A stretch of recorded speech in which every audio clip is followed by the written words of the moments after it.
इतिहास साक्षी है कि पुण्य भूमि भारत की गाथा भारत की अस्मिता, गौरव और राष्ट्रीय स्वाभिमान के लिए विदेशी आक्रांताओं से संघर्ष की महान गाथा है। बर्बर आक्रांताओं ने भारत की आत्मा पर चोट करने और भारत का अपमान करने के लिए हमारी संस्कृति और आस्था के केंद्रों को ध्वस्त किया। सोमनाथ, काशी, मथुरा और अयोध्या के मंदिरों का तोड़ा जाना आज भी भारत की स्मृतियों में जीवित है। सन 1528 में अयोध्या में भगवान श्री राम के मंदिर का मुगल आक्रांता बाबर द्वारा तोड़ा जाना ऐसी ही एक अक्षम्य घटना थी जिसने सीधे भारत के सम्मान और आत्मा पर चोट की। कारण साफ था, अयोध्या के श्री राम के मंदिर पर आक्रमण भारत की आत्मा पर आक्रमण था। जहां हर भारतीय के रोम रोम में राम बसते हैं, वह भारत यह अपमान कैसे सहता। राम मंदिर पर आक्रमण भारत को आहत कर गया था। विदेशी हमलावर अपनी बर्बरता दिखाते गए और भारत अपने आत्मगौरव को फिर से पाने के लिए संघर्ष करता रहा। भारत रामलला के जन्म स्थान पर बाबर के नाम पर बने एक ढांचे को देखता और उसे हटाने का संकल्प लेकर शक्ति संजोया करता। हिंदू समाज आत्मसम्मान के रण में डटा रहा और लगातार हमलावरों द्वारा बनाए गए बाबरी ढांचे को हटाने के लिए लड़ता रहा। सरयू कई बार रक्त से लाल हुई। कभी स्थानीय शासकों ने तो कभी साधु संतों और राम भक्तों ने राम जन्मभूमि की मुक्ति के लिए अपने प्राणों की आहुति दी। 74 बार युद्ध हुए। हम कुछ मोर्चे हारे, पर रण जीतने का संकल्प कभी कम नहीं हुआ। हिंदू समाज तलवारों से रक्त रंजित हुआ, पर उसने हार नहीं मानी। उसका संकल्प अजेय था। 15 अगस्त 1947 को देश की आजादी के साथ सैकड़ों सालों से चले आ रहे इस संघर्ष में नई ऊर्जा और एक नया मोड़ आया। अचानक 23 दिसंबर 1949 को बाबरी ढांचे में श्री राम लला प्रकट हुए। हजारों राम भक्त दर्शन के लिए उमड़ पड़े। तत्कालीन प्रधानमंत्री पंडित जवाहरलाल नेहरू ने उत्तर प्रदेश सरकार को श्री राम लला को विवादित ढांचे से हटाने का आदेश दिया।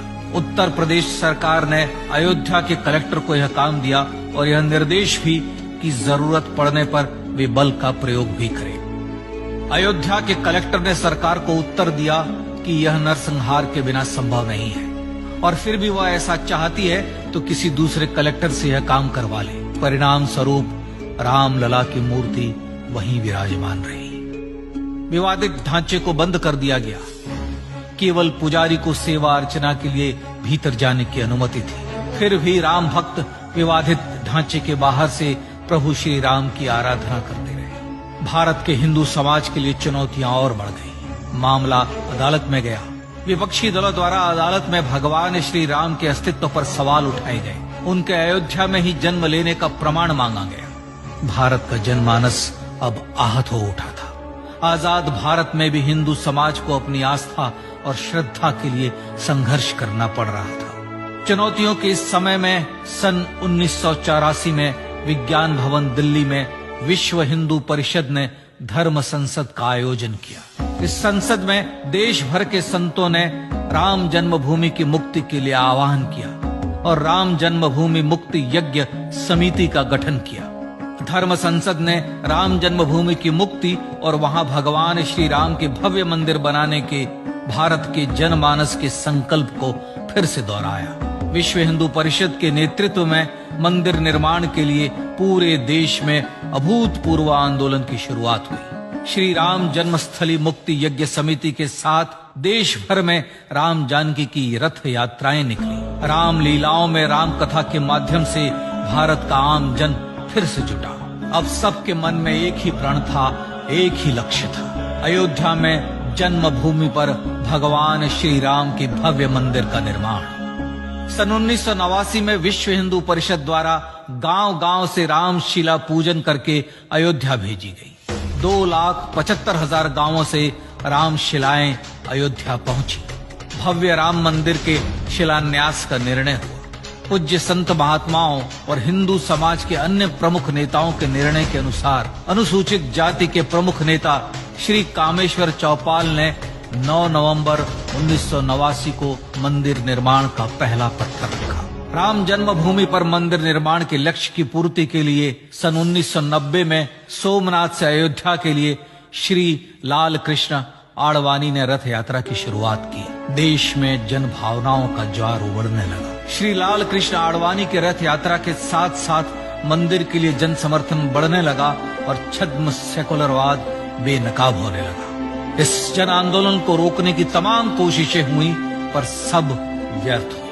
विश्व हिंदू परिषद ने देशवासियों से अयोध्या में जन्मभूमि पर मंदिर निर्माण के लिए 30 अक्टूबर और 1 नवंबर 1990 को कार सेवा का आह्वान किया। परिणाम स्वरूप लाखों राम भक्त कार सेवा के लिए देश के कोने कोने से अयोध्या आए। इससे देश की एकात्मता का विराट दर्शन हुआ। कार सेवकों को रोकने के लिए उत्तर प्रदेश के तत्कालीन मुख्यमंत्री श्री मुलायम सिंह यादव ने अयोध्या में परिंदे को भी पर न मारने देने की घोषणा की। स्थितियां गंभीर हो गई। अयोध्या से 100-100, 200-200 किलोमीटर दूर रेलगाड़ियां रोक दी गई। अयोध्या युद्ध भूमि बना दी गई। मार्ग बंद, रेल बंद, चप्पे चप्पे पर पुलिस। अयोध्या सैनिक छावनी में बदल गई। राम नाम पर ऐसी पाबंदी कि अर्थी ले जा रहे लोगों तक को रोका गया क्योंकि वे राम नाम सत्य कह रहे थे। लेकिन सैकड़ों किलोमीटर की यात्रा कर कार सेवक अयोध्या पहुंचने लगे। राम के गीत गाते, होठों पर हंसी और पांव में छाले लिए राम काज के लिए राम भक्त देश विदेश से अयोध्या पहुंच गए। कार सेवकों पर गोलियां चली। अनेक कार सेवक शहीद हुए। आजाद भारत में जन्मभूमि पर राम मंदिर के लिए कार सेवकों ने फिर एक बार अपना बलिदान दिया, पर कार सेवकों ने विवादित ढांचे पर भगवा फहरा ही दिया और इस तरह कार सेवा सफल हुई। श्री राम जन्मभूमि आंदोलन ने भारत की सुप्त आत्मा को झकझोर कर जगा दिया था। विश्व हिंदू परिषद ने फिर एक बार 6 दिसंबर 1992 को कार सेवा का आह्वान किया। राम भक्तों को कार सेवा करने देने के लिए अदालत में प्रार्थना की गई, पर अदालत ने कोई निर्णय नहीं दिया। परिणाम स्वरूप बौद्ध, जैन, सिख, स्वामीनारायण संप्रदाय, गायत्री परिवार, हर पंथ मत विचार के हिंदू एकत्र हो गए। छूत अछूत का भेद मिटा, जाति की पहचान मिटी। हम सब हिंदू, हम सब सिंधु बन गए। राम सिंधु में ज्वार उठा और देखते ही देखते 6 दिसंबर 1992 को श्री राम जन्मभूमि से बाबरी ढांचा सदा के लिए हट गया।